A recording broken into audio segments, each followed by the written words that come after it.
after that. And so, none of those goals have been met other than winning the first game. So we got a lot of football ahead of us, and we just got to go to work, and we'll look up at the end of the year. Our goal is to be the number one team at the end of the season. Right behind him, Andy Baxter from Letterman Road. Right, I don't know if this with Jaden Fielding. I know you want to score a touchdown all the time. Yep. Is there a point in the season where you have to test his leg in game? No, we test him every day in practice. Just tested him out there, and I guess it's in the 40s, and he had enough leg for a 56-yarder. Just missed it in practice, but no, he's quick. He has the leg, and there were two opportunities in the game last week that I really wanted to get. That was right around the 34, I think, maybe the 36, and we got pushed right out on the sacks, and so we got to do a better job there. But those were opportunities to make it a 2-score game, and would have definitely given him an opportunity there. And he's got to be ready this week. Over to the right, Bill Landis, the podcast. Right, we saw Hero Canoe make a pretty good Yeah. play at the end of this game. How much opportunity is there for guys like Hero, younger players, to rise up this time of year? Do you need that to help people work? Yeah, for sure. And when you have an opportunity, when you flash like that, you get more opportunity. And Hero got put it in a big spot in the second half there, and showed up in a big way. Made a nice play on I forget the down, but it was on a run play. It was a second down, and that was a huge play in the game. I think there was like a little bit of momentum going on right there, and he made a nice play.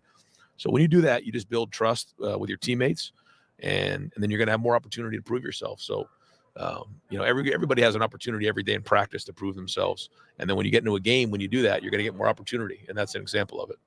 Nathan Baird, Cleveland.com. Right, going back, I guess, before last season, you had expressed some hesitancy about what you did in the portal with cornerbacks because you're kind of trusting the younger guys, I guess. This year, bringing Davison, the domino effect of that is pretty positive. What was different about that scenario from your standpoint? Maybe what was different about Davison that you guys wanted to? Well, I think when you look at that class that came in, we had Jordan, we had we had Denzel, J.K. Johnson. They were highly recruited guys that came in and wanted to play, and I just felt like at the time, if we were going to bring in a bunch of guys, it really could create an issue there. And but then after this past season, just looked at it and felt like the numbers, we needed to bring in somebody experienced, and those guys really embraced Davison, and you can see he's done a really good job of establishing himself with his work ethic and his play, his toughness, and he's producing. So the quickest way to get respect around here is to go put it on the field and go to work, and he's done that. And we take bringing guys in very seriously. You don't just walk into this program and think you're going to play. There's a lot of work that's put in on a yearly basis. There's a lot that goes on with this team. There's a lot of pride with this team. But the guys that we bring in, we take a lot of time making sure that they're the right fit for the culture of the team. And Davison's been a great fit. Doug Maurice, Kings of Columbus. Your defense and Rutgers defense are as good in the country as anybody of stopping explosive plays.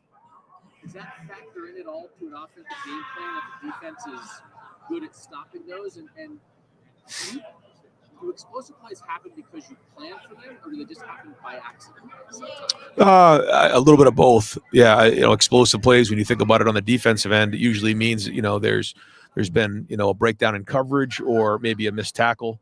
On the offensive side of the ball, certainly there are plays you try to design to create explosives, but many of them come up just by good execution and making guys miss out in space. So I think about the run that we had. That was the explosive one that made it a 2-score game in against Wisconsin. It ended up being an explosive run, but that was just an inside run play that was well executed. So, to answer your question, a lot of it is, executing things well, getting your playmakers the ball in space. But then there's times where, you got to design plays to do exactly that. And certainly part of that is, pushing the ball down the field in the run game and getting the ball in the perimeter or in the pass game, and then getting the ball in the perimeter of the run game. Coach, thank you very much. All right, guys.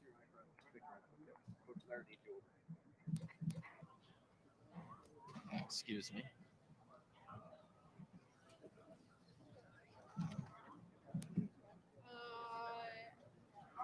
The immediate news will grab it. The way they all their faces on the website.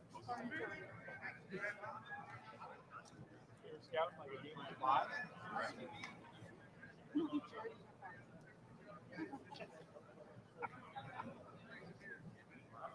What's the secret to this thing?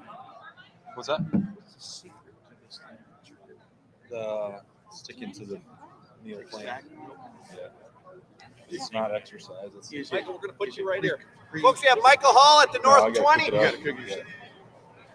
So I've gotten good at that. Yeah. How y'all doing today? Mike, how are you? Good. Mike, what's your take on how effective you and Ty Lee and Ty have been getting after people on the interior of that defensive line? What's your take on it? I'll say first and foremost, I'd just like to give all the glory to God. You know what I'm saying? Without him, nothing would be possible and I wouldn't be here. But I would say definitely we've been caging the pocket very well and causing quarterbacks to feel uncomfortable in the pocket. So I would say we've been doing a very good job of that. You guys have a motto or anything like that? No, I would say we just a rushman. So, every day we come out, we try to be, we don't try to be, we are dogs. So we come out here and we do our job and we do it very well. I would say it was a great environment to play in. Definitely a lot of energy going around. It was just a crazy game. But overall, I feel like we handled everything pretty good and we handled the environment, especially with our first time playing there for most guys like myself.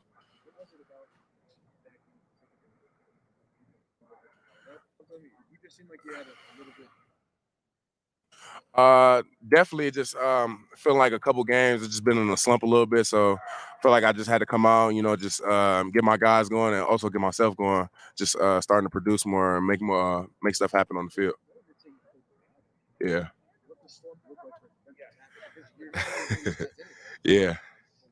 What does the slump look like? And what does it look like to come out of the slump? I don't know, just maybe popping out of gaps here and there, and I'm just one of those people. I'm very hard on myself and judge myself, just with Coach Jay and watching film and stuff like that, and just I don't know, I'm just real hard on myself, so I take that personal. Mike, is Coach Davis pointing that out to you more? Are you sensing that there's more times you've done that than is allowable in his eyes, or what? I would just say just finding things to make me an even better player. You know what I'm saying? Not anything I'm doing like crazy wrong or anything like that. Just to find ways to make my value go up. You know what I'm saying?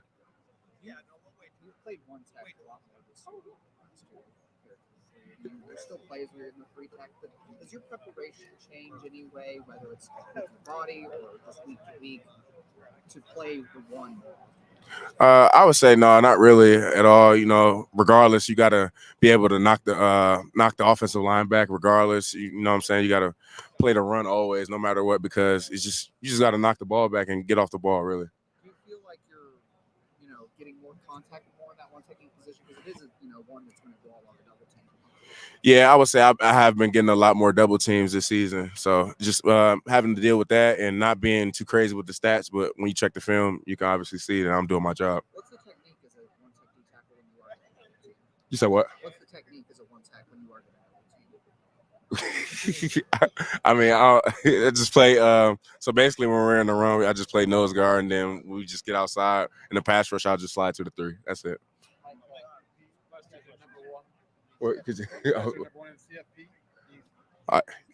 Nah, it doesn't really matter right now. You know what I'm saying? Just focus on the next dub.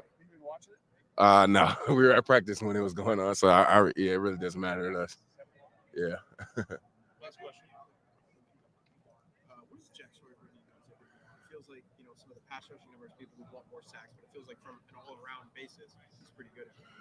Oh, yeah, no, Jack's my dog. He's been doing pretty good and using his toolbox and getting off the ball and sacking the quarterback. So I would say just keep it going and we keep pressuring him every week just to keep going and get better. All right, Mike. Thank you. Appreciate you guys. You have a good one.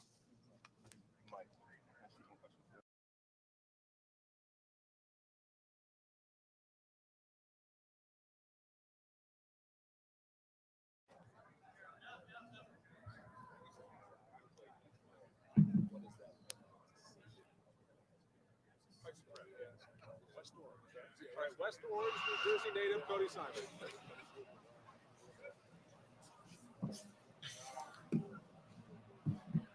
Nice. Cody, Jim knows every time we talk about you, it's like he's almost frustrated that he's not playing you more. What's the conversations with Coach Knowles in the room about what your role is supposed to be week in, week out? You should or shouldn't. it definitely is tough on him. When you have Tommy and Steele, they play so well, and they have a lot of snaps together, so they have a lot of chemistry. From what we've talked about, it's really just when I get my opportunity to just make the most of it, and I'm not promised anything. So when I'm lucky enough to get my snaps and get my reps, I need to make the most of those and play as hard as I can. You bring that fact that like you have knowledge of playing right, but also playing the board. What about I guess your experience as a linebacker makes you equipped to play either one of those positions? I think communications also is always a big part about just playing any linebacker position. And so when you're able to talk to everyone else on the defense and know where everyone else is going to be, it kind of helps you know where you're going to be too. And so Mike controls the defense really, and so being able to have that knowledge and then translate it to another spot, it just helps.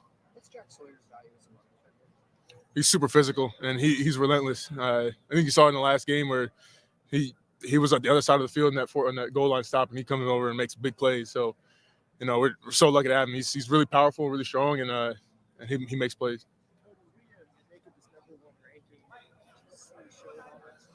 I didn't really watch it. I think it came on right after our practice, but it really doesn't change anything about our goals. Like our goals have been the same, and it's week 9. It's not the end of the season, so it doesn't change anything. In my opinion, it really doesn't matter. For us, we control our own destiny. So if we want to be, we're going to get to where we want to be. We have to win out, and it's not a matter of where we're ranked right now. It's only about the end of the season. I think 2 years ago you could have earned the starting spot, right? And then obviously lost it last year, and Tommy plays as well as he's played. What's kind of kept you here? One here, just in general, right? This program kept you level-headed to trying to fight your way back into the field as you did. Yeah, I guess I can go back to the reason I came here in the first place. I didn't come here to go to a coach or go to a specific thing. I love this whole place, and so there was no other option for me. I want to be here, and I want to contribute as much as possible. I love the culture here. I love everything about Ohio State. So, when adversity strikes, Tommy starts playing, and he gets those reps, and I'm not getting them. My focus then turned to just working as hard as I can to now contribute as well as I can. There's so many other ways you can contribute other than just playing every day.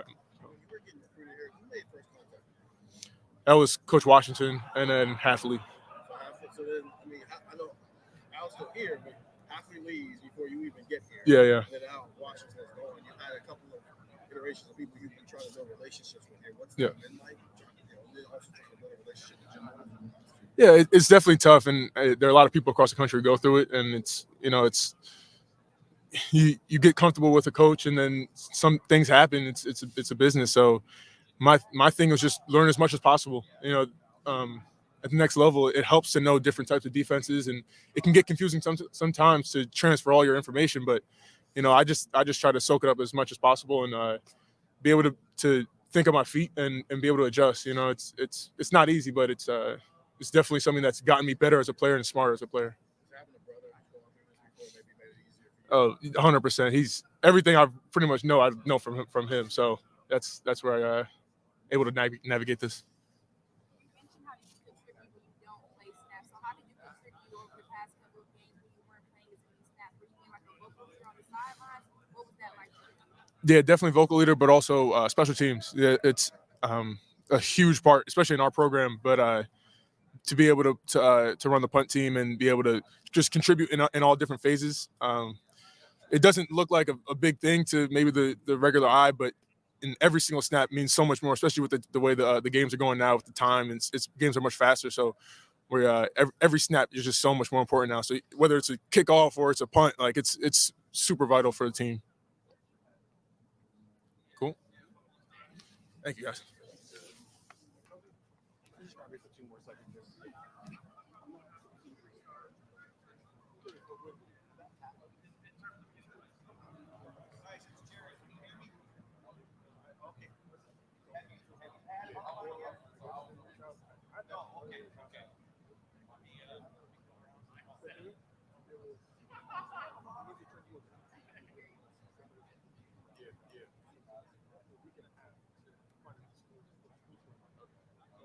So it's like a quick process.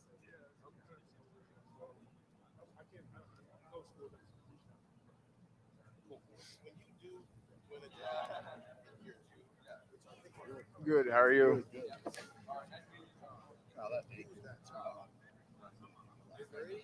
guess how much of a bother was that in the second half of Saturday?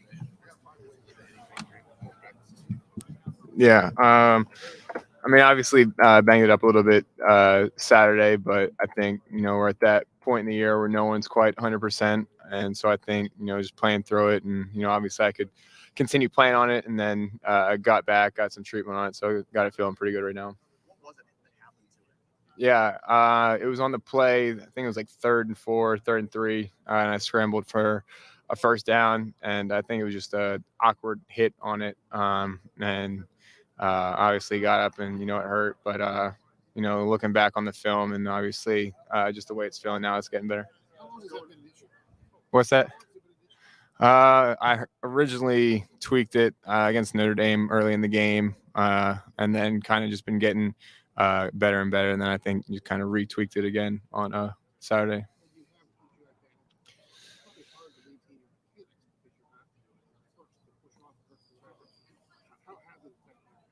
Yeah, I mean, obviously, it's not ideal, but I think just powering through it and, pushing through the pain. I think the biggest thing is learning how to play with it. And I think it's been getting better every single week. And, just learning, kind of how to move on it a little bit and, stuff like that. You have to relearn that now, Kyle. You re-aggravated it last week. Yeah, I mean, I think honestly, coming out of the game, I thought it would hurt worse than it does now. So I feel pretty good right now. Was there ever any thought in a moment of I might need to check myself out of the game? No, I mean, it's going to take a lot for me, to take myself out of the game. I mean, I knew I was good enough to continue to play. So that's what I did. There's really never really thought about it. When you have a throw like you had to Marvin for a touchdown, but you also have the dart over the middle. He's got a hoop in there.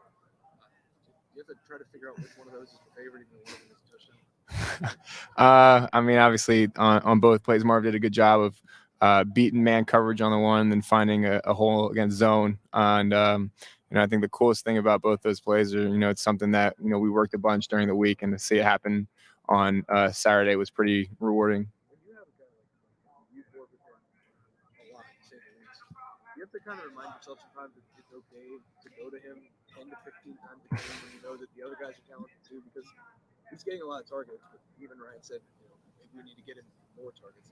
So like you guys are doing that a lot, and deservedly so. Mm-hmm. You have to remind yourself sometimes as a quarterback, like it's okay to just keep feeding him. Yeah, I mean, I think that's kind of how it was in high school. I mean, we had a good receiving core in high school, but obviously, they're given the type of player he is. There's a lot of times where it's not a bad answer to try and find him. Regardless of the route and the coverage, he's gonna do a good job of finding a way to get open. And I think you guys see that day in and day out from him. It's just how consistent he is. I don't think it really matters what the defense tries to do to him, what route we give him. He's going to find a way to get open and make plays.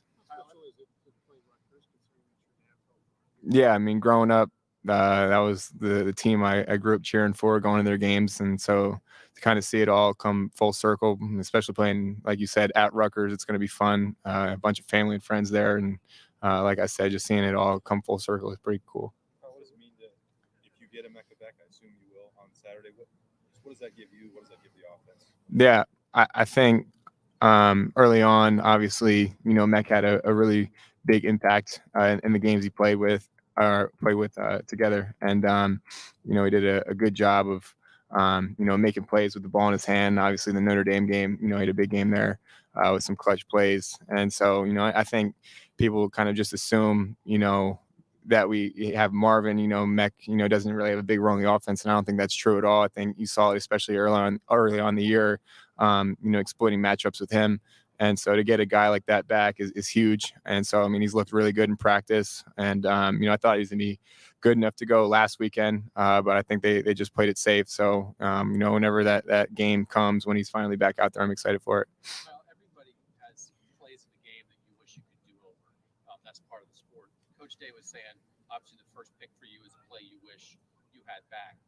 have a moment like that, though, what do you try to do with that? What do you try to learn from it? Have you watched that piece of film a lot? Do you say, no, I don't want to look at it, I just want to put it behind me? Like, how do you deal with, okay, I know I don't want to do that again. What can I do now? Yeah, I mean, obviously, the only thing I can do to describe that interception was just a dumb play on my fault, and I think I have to grow from that. And I think sometimes, as bad as it is, I think the best way to not make a mistake twice is to do it in a moment like that. And obviously, you want to cut down on plays like that and eliminate that because I cost the team points there, but definitely.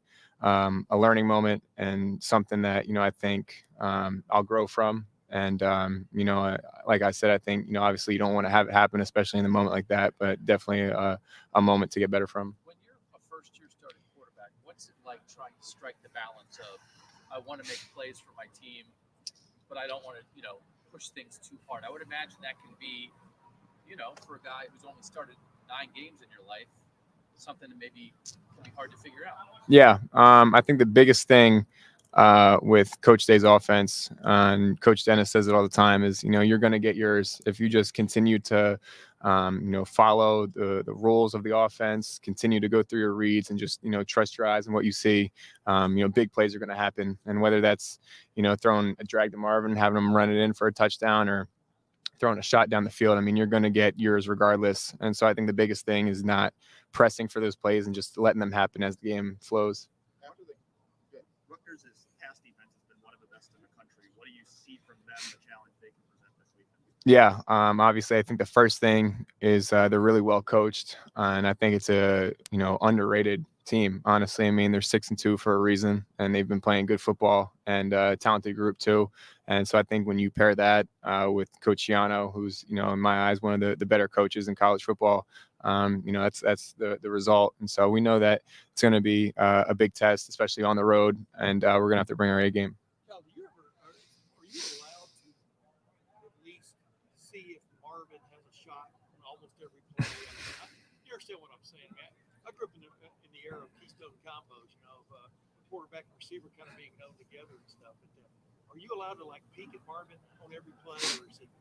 How does that work? Yeah, I mean, obviously, it depends on, I think, A, the play call, and then B, the coverage. But I said this earlier, I think there's never a time where, going to Marvin isn't a great idea. And, I think regardless of the coverage and regardless of what route he's running, he's done a really good job all year of finding different ways to get open. And, I think he'll continue to do that. And I think that's a credit to the way he watches film. Being able to see what the defense is doing and, how they're trying to stop him and exploit it. And I think at the same time, he knows, if they want to double him or give him extra attention, it's going to open other people up. And so I think he's done a good job of kind of taking both of those in stride. So you kind of hop out. I mean, you probably didn't ask this 12 times before I got here, but kind of hop out of last week's game. But was there any way you weren't going back in? No, I mean, and what drives you in that regard? Yeah, I mean, I knew, it's going to take a lot for, me not to go back in. I knew I felt good enough to continue to play. I think the more time went on, I just kind of, started walking on it a little bit more and running on it, felt better. So, I mean, obviously in the moment it hurt, but, given the circumstances, there's no doubt in my mind that, I was going to lose that game.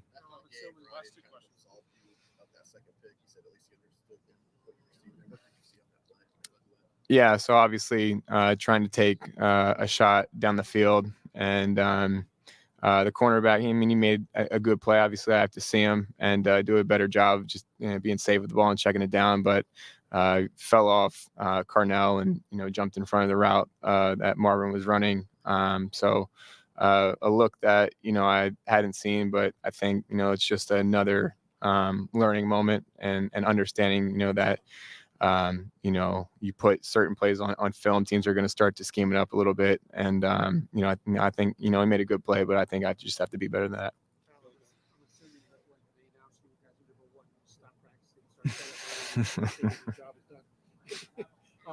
How do you guys take it? I mean, did it even register with you guys?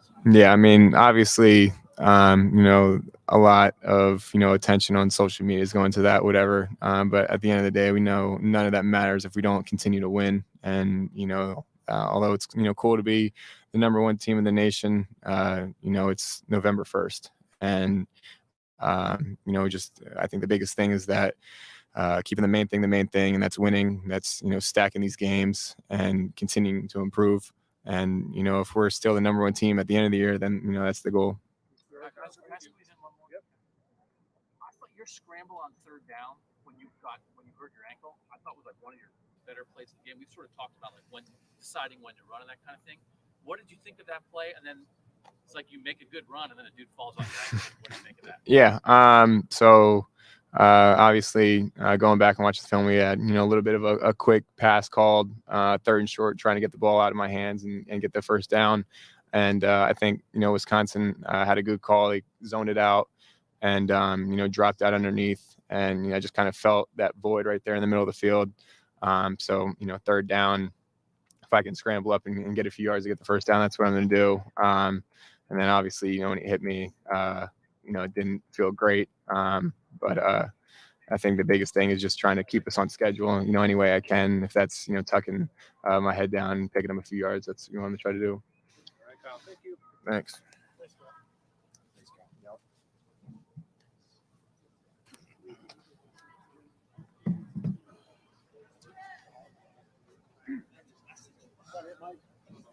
You might have one more. You might have Jack Sawyer.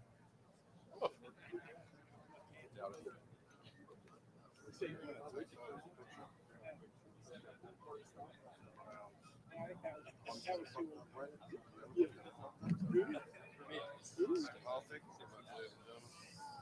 what I thought. What's a Keystone Complex? I've never heard of that. Okay, just keep on. I'm still coming.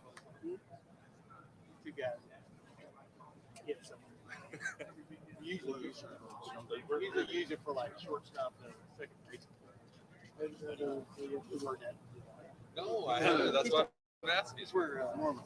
I'm sure if that's second base. Second base turned into double play.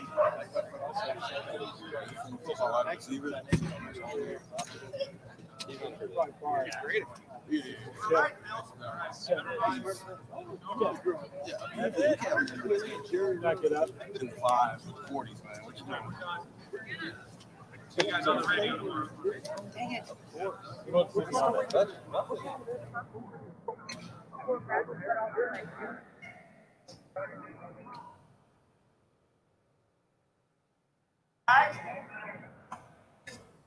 Don't tweet this or anything, but 24 schedule will come out after we hate tomorrow at 4.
All right. We will be getting started here with the live portion in a minute, trying to wrangle Tom and Tony right now. They're both on their way here.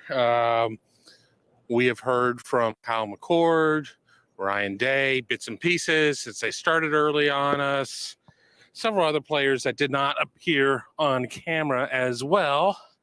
But we will be getting going here in a second. I'm putting both channels on right now.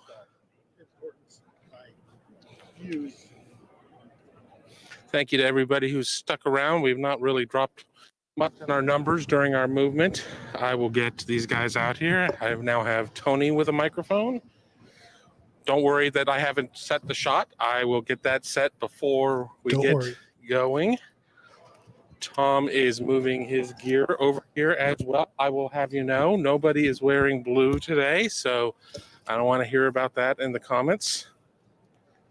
Tony is wearing blue. He is Connor Stallions. No shades though. Hey, speaking of gathering video of football players, you guys are already hot. I know. You don't need to tell me. All right. Hello, everybody. Welcome to the Buckeye Weekly Podcast. I am Tony Gerdeman, here as always with Tom Orr. Tom, how's it going? Tony, did you know that Marvin Harrison Jr. has a younger brother? Did you know that Marvin Harrison Jr.'s younger brother also plays football? Did you know that Marvin Harrison Jr. thinks his younger brother might be ahead of where he was at the time that his brother is currently at right now? No. This was also news to me.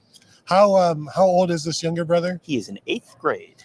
I talked to Marv after the interview and just said, is he going to be doing the same school that you and Kyle did? He wasn't sure. But so is he at 2028? He would be at 2027. 7? Okay. No, 2028. 2028, yeah. 7's a freshman this year, so. Yes. Yes. What's his name? Jet, J-E-T-T. Jet Harrison. So, it's all lining up, Tom. It is. You can sort of all, and you broadly get the sense that Marvin Harrison has had a satisfactory college football career thus far. Yeah. So, if he was to advise his younger brother on where to go. Anyway, Ohio State has done okay with the sons of really good NFL wide receiver thing recently. So is he the early favorite to be the first 2028 commit for Ohio State? I don't want to get ahead of things because he is again a 2028. You put in your magical orb of wonderment. Yeah, prediction. I mean, do we get extra points for being early? This would be worth a lot of points. This would be worth a lot of points before a single set. So again, like we talk a lot about with the Michigan story, we don't want to get too ahead of things. I don't want to start projecting stats or anything here. I just want to bring the information to the viewers that was just made available to myself and a handful of other media. Interesting. I just thought, sounds like a thing. Does he know if there are any more Bosas? I thought about the Bosa thing as well because Joey Bosa was here and you thought, well, that's definitely the best that this family is going to produce. And then it was like, well, So I'm not going to go that far yet. I still think, let's pump the brakes. Right. I just want to. Right now, if you put Marvin Harrison among the Harrisons at Ohio State, he would be at the top. You've got Marvin Harrison, Zach Harrison, Preston Harrison. There's another Harrison that I just had on top of my mind that I forgot. But regardless, I think you still go with Marvin. Yes. Preston, the way people talked about Preston back in the day was we probably don't need to be focusing on the early to mid 90s frequently injured Buckeyes. There's probably other stuff to talk about. No, there is. And we are here after practice on Wednesday. I spoke with Ryan Day and a bunch of players I will not remember because there are a bunch and we're running around. Cody Simon, Marvin Harrison, Kyle McCord, Donovan Jackson, Davison Igbinosun. I think that may have been. I think not get. Yeah, that's the other Harrison I was thinking of. Yes, Harrison would be. I would put Malik Harrison above Zach Harrison. Yeah, I think that's probably fair. I would put William Henry Harrison above Benjamin Harrison. Brief career, but notable. Still, I mean, it's what you do with the time you've got. So Kyle McCord. Wear a coat, kids. Yes. Kyle McCord, heavily taped ankle, says he's doing better, says it would have taken a lot more to get him for him to pull himself out of that game against Wisconsin, doing okay, and just something he said about learning to play with the pain, learning how to run with it, how to walk with it, and how to throw with it, basically. And I think he's dealt with for a few weeks now, maybe a month at this point, but got re-aggravated against Wisconsin, and then you have to kind of all over again deal with what is the pain threshold, which is what he's dealing with. But so far, like he's said, he's doing pretty good so far. I mean, we'll see how it is on Saturday, but I didn't see any limping or anything. And like I said, it was pretty heavily taped. Yeah, it feels. I mean, they're going to have to be cautious with him because I saw Devin Brown. Did we get an update on Devin Brown's status? Because it feels like the Kyle McCord answer is going to hinge a little bit on the Devin Brown answer. I did not hear anything from Day on that. I know he was out there jogging, throwing around. Yeah, but, I mean, Day talked on. He was dressed Tuesday. He was dressed. He was in a no contact jersey, which normally would mean something, but with quarterbacks doesn't mean anything. Day said on Tuesday the plan was for him to practice, and then you kind of see. I think the game plan for Kyle McCord is going to hinge on three things. One, what is the score? Two, how does Kyle McCord feel? And three, what is Devin Brown's availability? And, maybe not in that specific order, but in some order, those three things. Sprained ankle is going to feel better as or whatever that ended up being, but is going to feel better as you go and you get treatment and you rest, ice, compression, elevation, everyone all together. And I'm sure he's getting as much treatment as you can possibly get for that. And this is not a weekend when you probably need him at absolutely 100%. You have probably a couple weeks before you need to have him at absolutely 100%, but they also can't really afford to play without him this weekend either. No, and even if Devin Brown is back, he's not going to be 100% right out of the gate. McCord was asked about his 2 interceptions, asked about his first one, and the quote is, "It was just a dumb play on my part." And I think the better part of that, the better quote or the context or the gist was that it's better to do it now than later on. And he was one of the talking to Donovan Jackson about stacking days, not making the same mistake 2 days in a row. And so he was like, well, it's better to make that mistake now than to make it again down the road, or something to that effect. And as long as you're learning from your mistakes, you can live with them. It's when you don't learn from them that they start to cost you. Right. It's all my losses were lessons. As long as all of your losses were, and first of all, as long as all of your losses were not literally losses, because that would be a problem. But as long as your individual one-on-one play kind of losses actually are lessons and you learn from them, that's okay. That's fine. And I think you've seen this year in a lot of fronts of this team, the offensive line, but in a lot of areas, that this team has been progressing and has been improving in a lot of these areas. And, do yourself a favor if you're worried about the offensive line. Go back and watch the Indiana game. The offensive line is still not where it needs to be, but the offensive line is miles from where it was against Indiana. So that's, there's a lot that still needs to happen between now and Thanksgiving weekend, but there has been progress, and now it's more a matter of, okay, can they keep making progress, and can that progress maybe even speed up a little bit, because the Michigan game is not getting any further away. Yeah, Tom, I've been instructed by my wife to remind people, if you're watching this right now, go ahead and hit the thumbs up, because I've been told that we do not mention that enough, and so I wanted to mention that in case she's watching, and I don't want to get in trouble when I get home. So please, for my sake, hit the thumbs up. Is that the Tony Gerdeman Burners account? No. I don't. Maybe. Well, the Tony Gerdeman burner account says nice things about you, so I'm pretty sure it's not your wife. No, it wouldn't be that. And I've been reminded by my wife to not forget to take out the garbage. So feel free to act on that if you guys want to. I thought there was going to be a joke about Kevin in there. No. Why would I make a joke about Kevin? That would be mean. I would never. One finger, right off the air. right on the off button. Getting Emeka Egbuka back possibly this week. It sounds like there's a good chance that happens. Kyle McCord talking about just reminding everybody of what he does when he's out there. He's just, hey, remember that Notre Dame game, how much they needed him and how much the big plays that he made down the stretch. That's what he brings to this offense. And they've gotten some able-bodied participation from Xavier Johnson in that role, getting Carnell Tate out there and moving some guys around. So they've been able to make do. But I think we may, not us, but others, or maybe some, have forgotten what this offense can be when Emeka is out there.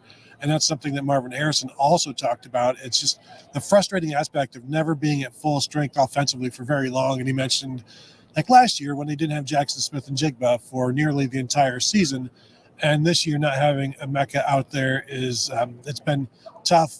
Guys have stepped up, but when you know you have your offense can do more, but you're not able to because of injuries, it's frustrating.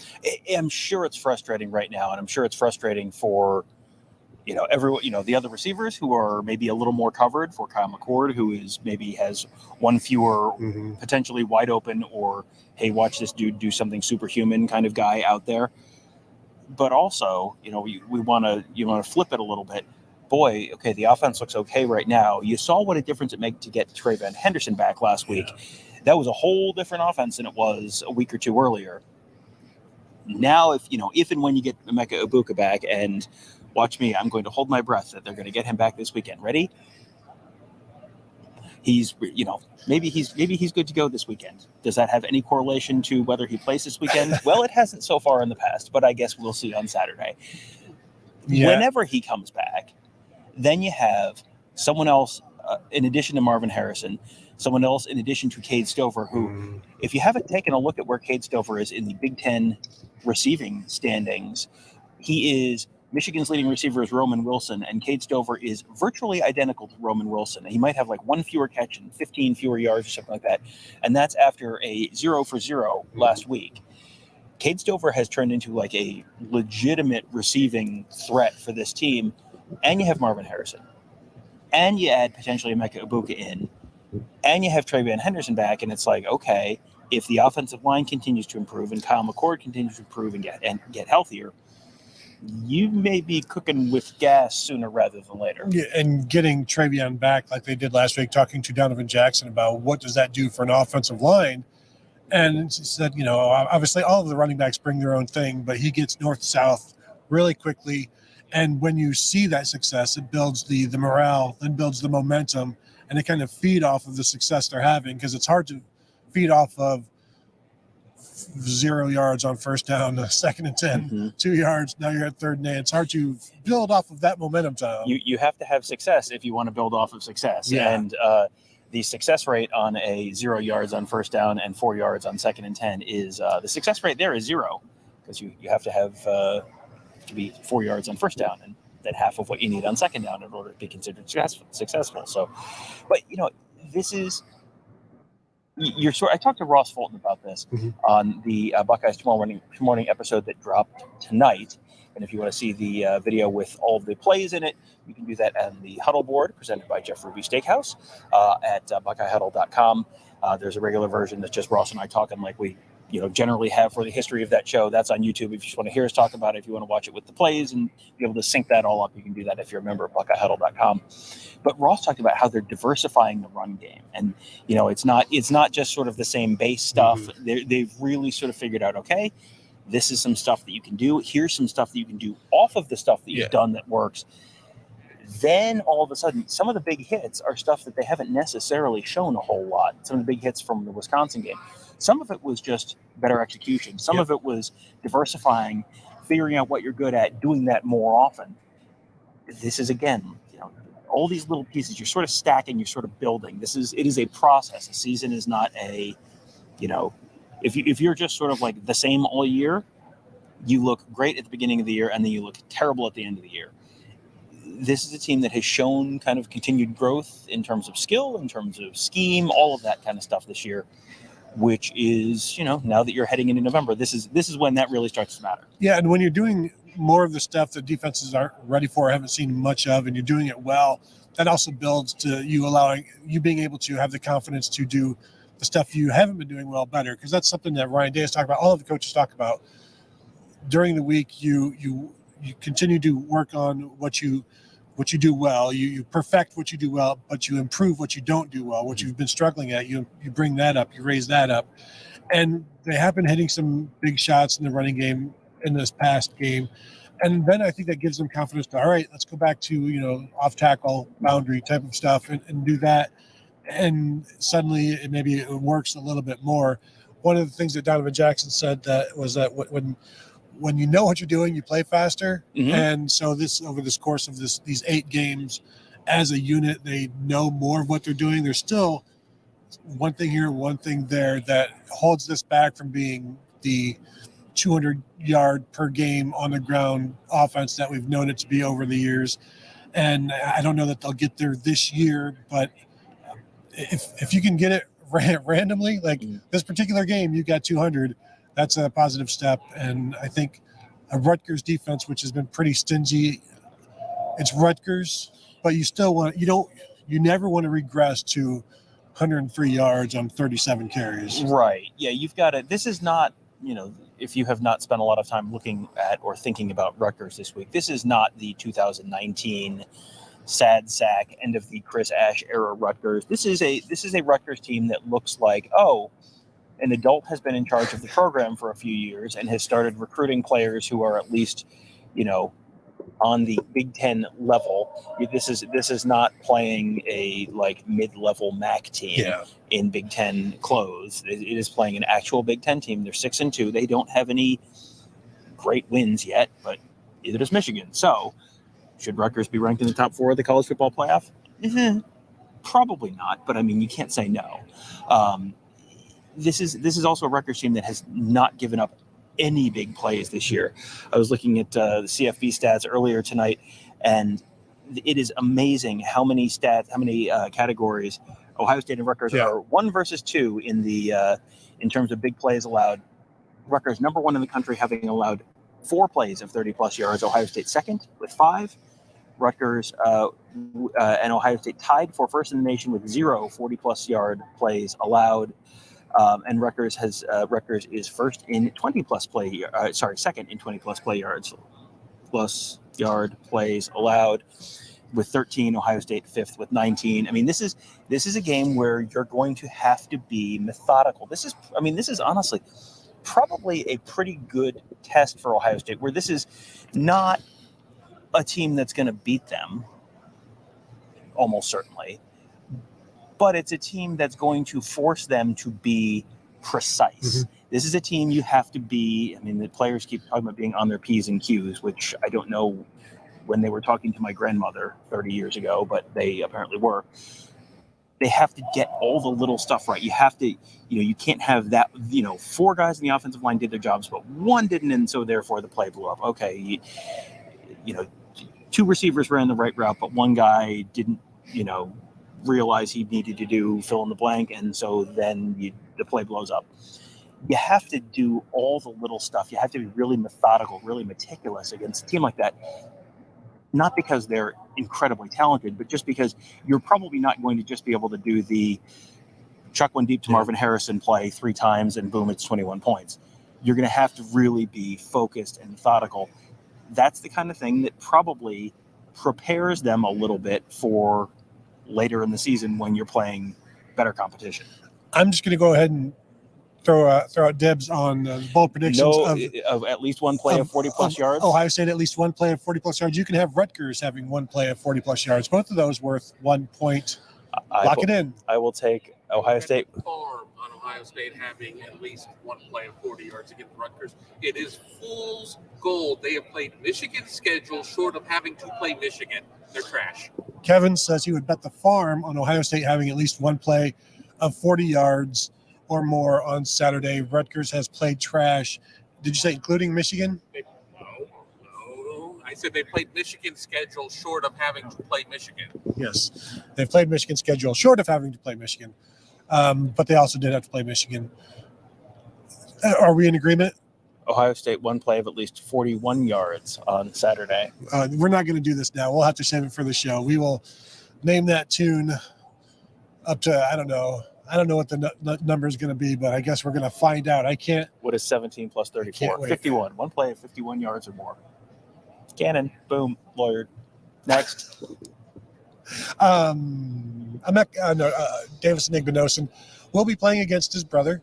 Said it's a dream come true. His brother was the guy he's always looked up to, basically in terms of football, and said they'd always envisioned playing together. But this isn't a bad alternative to go home, play against each other. A bunch of family will be there, so this will be a fun opportunity for all of them, and it'll be a great family photo afterwards. But he's obviously excited to be playing against his brother. The only thing better would be if one was a receiver, one was a corner, and they're matched up that way. Yeah, his brother also a defensive back, so they will not go head to head. Their stat lines are eerily similar. I think his brother has penalties. That I didn't see. I think his brother has one more tackle than he does this year, I believe. But in Davison Igbinosun, I don't know if people know this, was committed to Rutgers at one point for a few months before he got an offer and decided to commit to Ole Miss because he wanted to play in the SEC. But this is a guy who is, anytime New Jersey guys go back to Rutgers, I feel like we have the same conversation, which is, and it's the same conversation Rutgers has. Like, Rutgers I remember listening to Rutgers games on the radio in the early 90s, and it was always like, oh, Doug Graber, Terry Shea, if they could just get the New Jersey kids to stay home. And it has been the same story for 30, 40 years. Schiano is doing a pretty good job of having better talent there. If you can get, and the question is always, can you get a Davison Igbinosun to stay home? And so far, not really. And it's kind of funny that their quarterback is, Gavin Wimsatt was one of the higher ranked recruits that they've gotten. And he's not a New Jersey guy. He's from Kentucky, which is super random. But, they're building something there. But for the New Jersey guys, it's always kind of fun for them to go home. And, when Javonte Jean-Baptiste and Tyler Friday were on Ohio State's team, they would always kind of get the ceremonial start in the Rutgers game because it was like, well, I mean, what are they going to do? So, but this is really kind of a homecoming game for Kyle McCord and Marvin Harrison Jr. too, because New Jersey is a very small state. You can go one end to the other for in like an hour and a half or something like that. It is not a big state, depending on traffic on the Parkway, of course. But, being Philly guys, this is sort of like north central Jersey, central Jersey doesn't exist. It doesn't matter. I'm not going to get into New Jersey stuff. It's the southern part of northern New Jersey. But, those guys are both from the Philly area. And so this is kind of a homecoming game for them too. Believe me, I can get it. If we want to do an hour on New Jersey minutia, we can do it. But don't worry, you're going to get to hear it all in the car on the way to Rutgers. And the Kyle McCord connection goes beyond geography. His dad played at Rutgers, was a quarterback at Rutgers, and he grew up when Greg Schiano was a GA. Grew up going to those games and rooting for Rutgers. So this can be a bittersweet moment, obviously, for the McCord family. But there's going to be a bunch of people there watching Kyle as well. Certainly watching Marvin Harrison getting back home-ish as well. Anything else from any of the people that you talked to that we haven't touched on? No, I only had Marvin and Davison Igbinosun, and then I ran over for Ryan Day when he was over there. But that was it. I did not hear Donovan or Kyle or anyone else. Yeah, I think we've covered most of it. Kevin, any questions? Yeah. First of all, people asking if we can ask Schiano about his halftime comments, and I said he still hasn't talked about Tennessee yet. So good luck with that. The halftime comments from the Michigan game. He came out and said he was quoted somewhere that that was about officiating and not about, or it was. I think he was sort of indirectly quoted, like it was in I don't remember whose report it was. This was a week or two ago, but apparently it was, he did a halftime interview during the Michigan game where he just basically said like, yeah, some stuff that's not right is going on out there. And everyone, as soon as the Stallions thing broke, everyone went, oh, and then he said publicly or, to a reporter that was really about some officiating stuff and some calls that had gone against them more so than the Stallions thing. I don't like that narrative. Well, you can just, Tony, it's 2023. You can just make up whatever you want. I will. I think it was Ryan Day's fault. One of his relatives, anyway. Mark Fetters, is anyone really worried about Rutgers? Is anyone really worried about Rutgers? I think you're more worried about Rutgers than you would have been at any point in the past, just because this is the first time. I mean, Rutgers under Greg Schiano, the first time in the 2000s, got to the point where they were like a top 25 team. I think they might have won the Big East one year or shared the Big East title one year.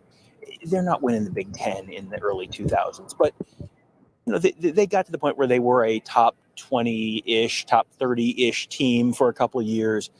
I think they're potentially on the way back to the point where they could get to that point at some point. They're not there yet. Clearly, to be clear, they are not there yet. This is a team that has a good defense and a not particularly fun or effective offense. They are basically a Big East team that belongs in the Big Ten West is kind of the shorthand. That's a fantastic judgment. Yeah, they should be out there. And they are very Big East.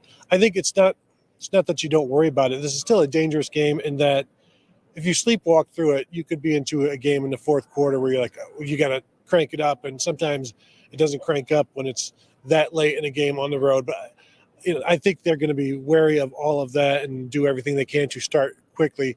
But really, offensively, there's only so much that Rutgers can do in this game. They can't throw the ball. They complete 50% of their passes. They run the ball against bad teams. They're 5-0 at home, but they haven't beaten a team this year that has a above 500 record. I think they've beaten one or two 500 teams, but haven't beaten anybody. They've lost their two games against legitimate opponents in Wisconsin and Michigan, and they've done nothing else. And they win through defense, special teams, time of possession. It's very, very ugly. And this is going to be a game where I think it's not that Ohio State's in danger. It's that you're in danger of being annoyed sitting on your couch and going, this is Rutgers. They're always up by 40 at halftime on Rutgers. Why are they not up by 40 on halftime at Rutgers against Rutgers this year? And the answer is because it's a slightly, it's a better Rutgers team. Ohio State has won a bunch of games this year with really good defense, inconsistent offense, and, scoring 10 to 14 points less than everyone thinks they should and everyone predicts they will. So expect quite possibly more of the same this weekend. Unmute my mic. Mika Hanna, is Xavier Johnson banged up? I thought we would use him more this year. Is Xavier Johnson? No, he's not banged up. I think they've been using him as much as maybe they expected to, maybe even more with Emeka Egbuka's injury. It's just if Emeka is playing and Marvin Harrison is playing and Julian Fleming is playing and Kate Stover, it's difficult to put Xavier Johnson in there. And when you do put him in there, you're doing it to use him, which makes it more predictable. So you have to kind of find ways to put him in there where you're not going to use him, just to make sure that when you do put him in there, they're not focused on him. But I think I'm interested to see how much they use him once Emeka is back full time, because I think they found some stuff with him on those jet sweeps. He runs those really well, but I don't think it's going to continue that way if you only bring him in and every time he's in, he touches the ball. Like, that's a red alert. The 0 is in, he's going to get the ball, and we know it's going to be a jet sweep, and boom, it's a 3-yard loss. So you have to maneuver that and manufacture different ways to get him involved while still using him where he's best. And I think it's that jet sweep action where he's at his best. And I do think, Tom, we could see him more at running back as well if they continue to want to redshirt Dallin Hayden, because to me, he becomes their number 3 running back. Yeah, and I could see that potentially. And just in case you missed the news earlier in the week, Mayan Williams out for the year. So they are probably in the market for a third running back behind Travion Henderson and Chip Trainum. I talked to Ross about this on the morning show that dropped earlier this afternoon about a way that there was a play on there that he showed where they use Xavier Johnson out of kind of a bunch formation, and he ends up being kind of the lead blocker on one of the big runs for Travion Henderson. So there are ways to use him. There are ways to get him in there. And, he's someone who he's not like the entree. He's probably more than a side dish, but he's not like the main ingredient of this offense, which that's tapas. He's a small plate. Yeah. That's good. He's tapas. And, he has a role. Good things happen when he's doing that role, but he's not, Marvin Harrison, they're throwing the ball 15 times a game to Marvin Harrison. That's never going to be Xavier Johnson. Xavier Johnson is going to be the guy who comes off the bench and catches the touchdown against Notre Dame last year and then covers the ensuing kickoff, or catches the touchdown against Georgia in the Peach Bowl and then covers the ensuing kickoff. He has a role, he has a spot, but that spot is not to be the primary weapon for the offense. Yeah, you can go to the restaurant for him because you like that specialty. Marvin being like the 64-ounce steak, where that's what's on the sign of the big. And it was $18. The big 64-ouncer or whatever. There's definitely room for him. I mean, they've been trying to get him involved keep him involved for the last couple of years. And I would like to see it continue once Emeka is back, because I think he does some things for them, but you have to find the opportunities to put him out there, because when they're finally healthy, you want them at full strength. You want their best players on the field, and you can only put 5 of those guys on the field at a time. And Xavier, for all he does, can't play tight end. Yeah, John Alexander. The offensive line is improving, especially with the run. They're a little shaky on pass pro, but they are improving. Yeah, and I think I would agree with all of that. The pass pro issues feel like not that they're just getting bull rushed and beaten. It just feels like there's assignment stuff. There's stuff that they're seeing that they're getting confused on. And that's all stuff that's correctable. And based on the amount of stuff that has gotten corrected already this season, it feels like that's something that is going to continue to improve as the season goes along. And, getting Emeka Egbuka back is probably also going to improve your pass pro, because then you have another guy on the other side who the defense is going like, well, do we need to keep a safety back over here? And that helps your pass pro too, just because you're dealing with fewer guys coming at your quarterback's face. Yeah, and I think the play action running better will help the play action, which will give him more time to throw. I think the lack of the pass blocking issues maybe get exacerbated by the fact that it leads to an interception or a fumble a little too often right now. Mm-hmm. So that makes it even worse. If it was just throwaway, that would be one thing, but it's leading to some negative plays and some turnovers. So it stands out even more. Whereas maybe the run game struggles, a missed block only leads to a gain of 0, which would be fine if it was a throwaway. You're like, you would take that gain of 0 as opposed to getting sacked or anything like that. But I think they will get better. I think Josh Simmons has been playing pretty well the last month or so. He has stacked days. They talk about stacking days. I don't know that anybody has stacked him as well as he has. Well, he's someone who feels like he's like in the long snapper camp, where if you don't notice Josh Simmons, that's probably a good thing, because you went through a couple games at the beginning of the year where it was just like, you're not going to believe this, but there was another Josh Simmons penalty that killed a drive. And it feels like you haven't seen that much. He might have had one penalty at Wisconsin, maybe like a false start. Yeah. But you're not seeing it as much. And you're not seeing it as much against better competition. He's taken multiple penalties, I think, if I remember correctly. I think he took multiple penalties against like Youngstown State. So if you did that against Youngstown State, but you're not doing that against Penn State or Wisconsin, okay, that's tangible progress, because as the competition gets better, if you're plateauing, as the competition gets better, your performance is going to get worse. And we have not gotten a full accounting of who has graded out as a champion and in any given week, but it feels like whatever the game grade is, it should be better for the last few than it was for the first few. And if you can, he is not a 1-year wonder in the transfer portal. He is someone who's going to be here for multiple seasons. If he's just better this year and goes from, boy, don't they have anyone else, to like, okay, this guy's not bad, and then can get to, hey, this guy's pretty good in 2024, that's a pretty big win. Yeah, anytime you're returning your starting left tackle, and he's played pretty well as the season, and he's playing his best ball October, November, December, January, then you're starting the next season way ahead of the game, and I think that's what they will be doing with this offensive line next year. Cameron Roper, do you think they will sit Lathan? I do. I don't even know if it's a matter of sitting. I don't know that he's able to go. I didn't see him out here, but I was only looking for Jihad Carter, actually. I did see him. He was dressed, didn't have any braces or anything like that on his legs or anywhere. But I'm not expecting Lathan Ransom to play. The way they talk about it, and Jim Knowles didn't say he was out, but everything was couched with, if Lathan can't go. And never once did we get something from Ryan Day or Jim Knowles saying, well, he could go. It was always like, yeah, go on. I'm listening to to the scenario here you're painting where Lathan Ransom isn't playing. I'm not going to tell you he isn't playing, but I will go along with the scenario, and I'm not going to stop you from progressing forward on it. It's the same way we were having conversations about Denzel Burke and Emeka Ibuka a couple weeks ago. Like, so if Denzel can't go, and Ryan on Tuesday said, later in the week you might have a better idea. I'm guessing we did not actually get an update from Ryan on Wednesday night. The problem is with the new setup on Wednesdays, it's hard to hear some of the questions because it's a more intimate environment. So somebody was asked about, and he said he had no update. So I'm going to assume that was Lathan Ransom. So and he said it'll be on there's an availability report for a reason. So that to me means he'll be on the availability report as unavailable in some form or fashion. That would be my expectation. Yeah. Dan Anderson, bold prediction. Marvin Harrison will have 3 or more touchdowns on Saturday. I mean, that would be, he's done it 3 times in his career. So, I mean, it's still bold. I would say that's probably a 2-pointer. Good. I'm taking it. Marvin Harrison will have 3 or more touchdowns on Saturday for 2 points. You can't take somebody else's bold prediction. That's Dan Anderson's. That's Dan Anderson's.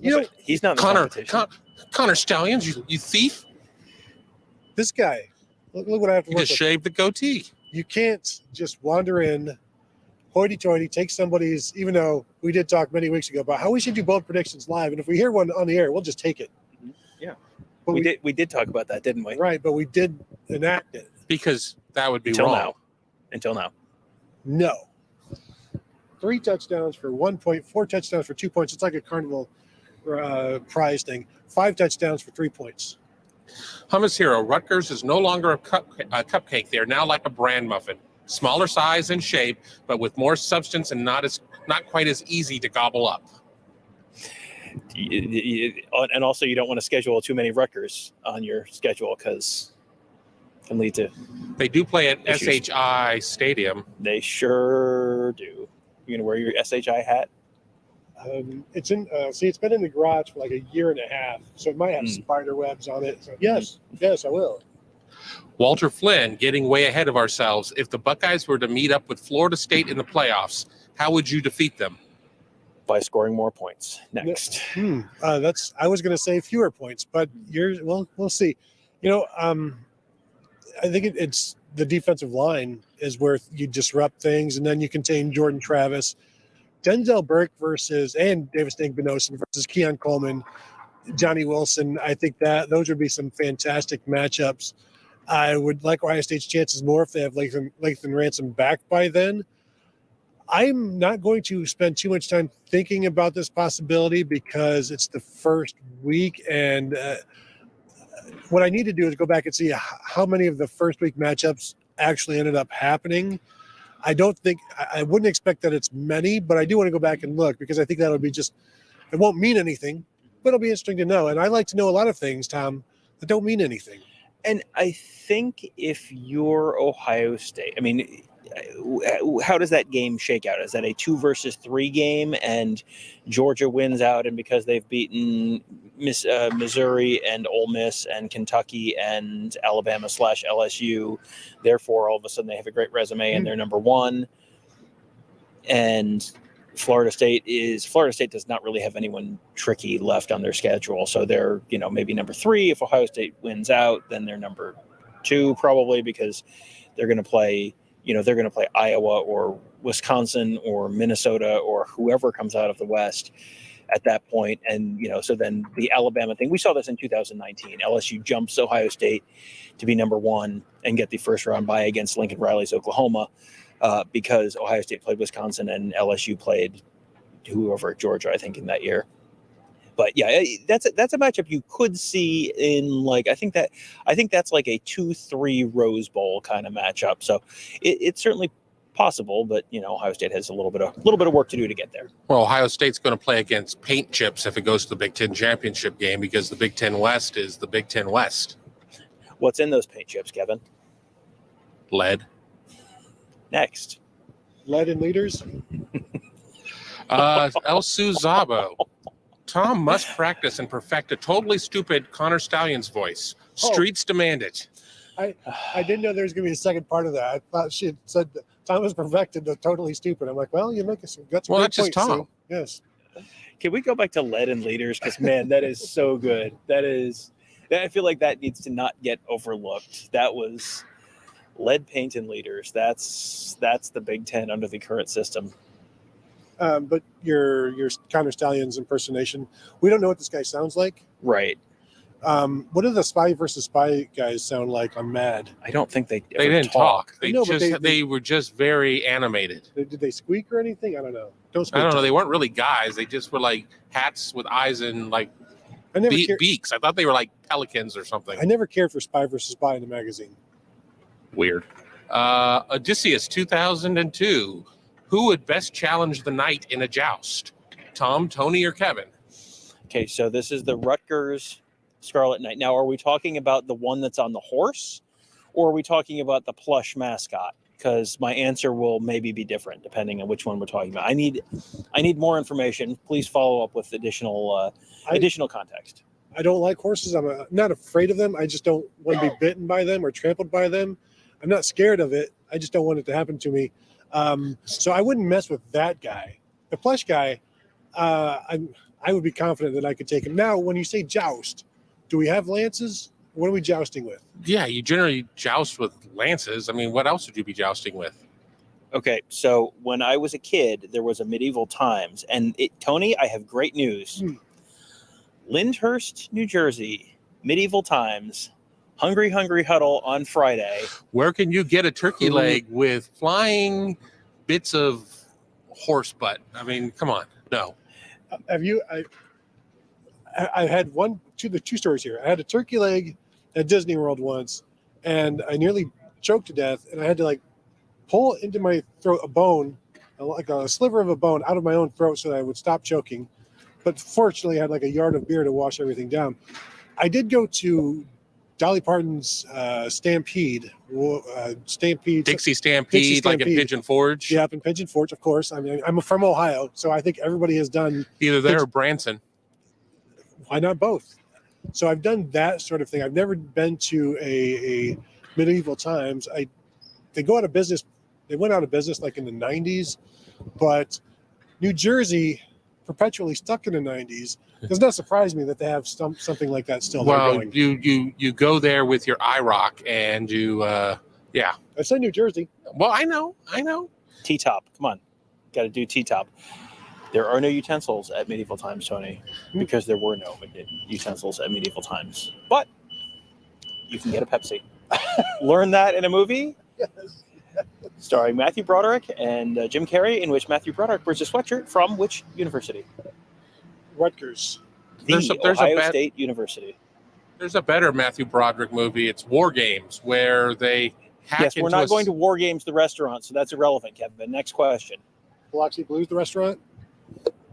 I think I only have a couple left here. And speaking of hacking, Murphy Serafino, any more news on Central Michigan, who knows where else, GA? You know, Tom, the biggest piece of news from this is that Central Michigan has made one statement and then nothing else since. And the fact that, you know, I don't want to say they hired the same detective agency as Urban Meyer when he went to find the JT Barrett assailant, but I don't know if anything else is happening from this or who is asking about it, who's following up on this, because it shouldn't take long to figure out who got there, how he got there. Now, in terms of how he got the credential, that's going to be through the football operations. Like somebody from Central Michigan sent in their request of a batch of credentials to Michigan State's football operations department, and they print them out and they send them. And clearly, I think Central Michigan has said there's no Counter Stallions on there. We've talked in the past about what kind of. Oh, well, case closed. Yeah. So was there a name, or is this just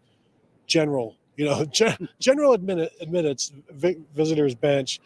I wonder how many of those are there. Does everybody have to have a name? Does every credential have to have a name? Generally, yes. I mean, but I don't know that for sure. The stuff that you see, I don't know that teams just get, and they may just get, here's 20 for you, because they're allowed so many. So do you need names for all of those, or do you just like bypass that and here's your 20? I think that I have seen credentials on Ohio State people that just say staff. Okay. I think. Now, this is not information that was particularly relevant at the time, so I may be mistaken. I can take a look this weekend and see how that all shakes out. But yeah, either way, he was wearing the matching staff shirt and had a credential that was not a forged credential. So, his name wasn't on the list is kind of non-responsive, because my favorite part of this was on Tuesday morning when everyone was like, well, you don't even know it was him. It's like, well, Jim McElwain said they're investigating. And if you look at the picture, I know my coworkers, I could probably look at a picture of someone on the Ohio State sideline. Mhm. There's a lot more staffers at Ohio State, and look at them and go, okay, that is either someone who works here or does not work here, because it's the same people every week. And I'm not in the building 40 hours a week. So Jim McElwain, with a much smaller staff in Central Michigan, guess what? If he doesn't know who the person is, then it's not someone from his staff. And the number of people who could fit that, who look suspiciously like the other guy, you're shrinking. And then you get into the thing that Josh Pate tweeted with, hey, that looks a lot like the sunglasses with a video camera in them. And it's like, well, that seems like that number is shrinking even more. And I think if I was going to start asking questions about, like, hey, how'd this guy get in here? I'd start with the coaches who seem to be standing next to him for a large chunk of the evening, who, unless they are taking advice from, like the old Urban Meyer, never take criticism from someone you wouldn't take advice from. I mean, maybe they take criticism from anyone, but it feels like if you were standing next to someone the whole game, you're like, hey, I don't know you. What's your name? Well, even Jim McElwain looking over at one of his assistants, there's a picture, and Stalions, the guy who was supposedly Stalions, is right there. They're like 10 feet away. Wouldn't you be like, I wonder who that guy is right next to my coordinator, my running backs coach, or whomever? And all of this is pretty fishy. There are no good answers, because right now there are no answers being given.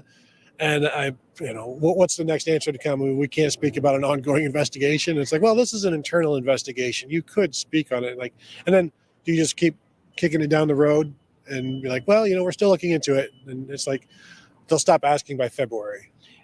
Yeah, probably. And this can't be that hard to figure out, because there's only so many people there, and there's a decent amount of overlap between the Central Michigan people, the Central Michigan staff, and former Michigan staffers, including Jim McElwain, who worked at Michigan at a time when Connor Stalions also worked at Michigan. I have no idea if they knew each other. That's a much bigger department. You may not have, the guy who was I think he was an analyst for Michigan, but so he may not have interacted with Connor Stalions. Maybe he did, maybe he didn't. It was before Stalions was on the staff full time, but yeah, it feels like you're asking me to squint real hard and tell you, like, these 7 coincidences, just a coincidence. So we don't know any more than we did 24 hours ago, or 18 hours ago, whatever. But it feels like this. The coincidences are stacking up quite a bit. We should talk briefly about the story in the Atlantic about hey. Athletic? Sorry, yeah, the Athletic. Yes, different magazine. Yes, I'm clearly in mid-season form, so why don't you take over from here? Yeah. So what was it, Bruce Feldman, or just the athletic staff? I think it was Bruce reaching out to 50 college coaches about their thoughts on sign stealing and this whole Michigan cheating scandal. And I think I don't remember the exact numbers. I don't have a subscription, so I'm just relying on screenshots. But 37 coaches of the 50 said it's a distinct advantage, and like maybe 8 others said it's a decent advantage, something to that point. Yeah, it was a 1 to 5 scale, and it was like one person said 1 and one person said 2, and so I mean, clearly this completely rebuts and demolishes the 1 or 2 coaches that say it's not an advantage. And I saw, I think, Richard Johnson from Sports Illustrated tweet out that he had quote tweeted that article, saying that he spoke with one coach who's already played Michigan, and they told him that it wouldn't have mattered if Michigan had all of their plays, because they would have had no shot against Michigan, and it wouldn't have affected a thing. And I'm telling you, that is a lie. If you have all of your opponent's plays, I don't care how good you are versus how bad the team that they're playing, and Michigan's opponents, be it UNLV, Bowling Green, or East Carolina, would have had a much better chance. And remember, they all covered. against Michigan, I believe. So they covered the spread. So you give them all of the plays and give Michigan none of them, they're going to be closer than they were. And just because criminology seems to be in vogue with this whole thing, as far as like, oh, who's talking to whom? The original Richard Johnson story on that was he's a good reporter. I'm not saying any of this is inaccurate. It's about who is talking to whom. And his initial story was about, that was the one where the 500-page manifesto thing came out, and Stallion's, being this crazy lunatic. And it's like, well, your sourcing for that story is probably someone in the I'm going to guess the Schembechler facility, putting you in contact with whomever they would help further this narrative. And this can all be true, but the fact that this is true does not mean this is the only viewpoint on this kind of thing. I'm going to guess that whoever he was put in contact with was probably sourced from a similar thing. Just purely speculation on my part, but that's typically how this works. Is you can generally find someone to say anything. When you find 50 people to mostly say one thing and one person to say the other, you kind of put more weight on the 50 people. So that's just kind of a little bit of how the sausage gets made, I guess. Kevin, anything else? All right. If you have nothing else, I have nothing else. I want to thank you all for joining us. Always invite you to check us out at buckeyehuddle.com, become a member there, see us on the message board, check out the X's and O's, recruiting information, team intel, stuff like that. Love to have you there. Want to ask you as well, go ahead and hit the thumbs up if you have not done so yet, although I know you have, and subscribe to our YouTube channel if you have not yet done so. And if you're listening to this on the podcast platform, go ahead and leave us a 5-star rating and review. We would appreciate that as well. So thank you all for tuning in, and we'll talk to you guys later.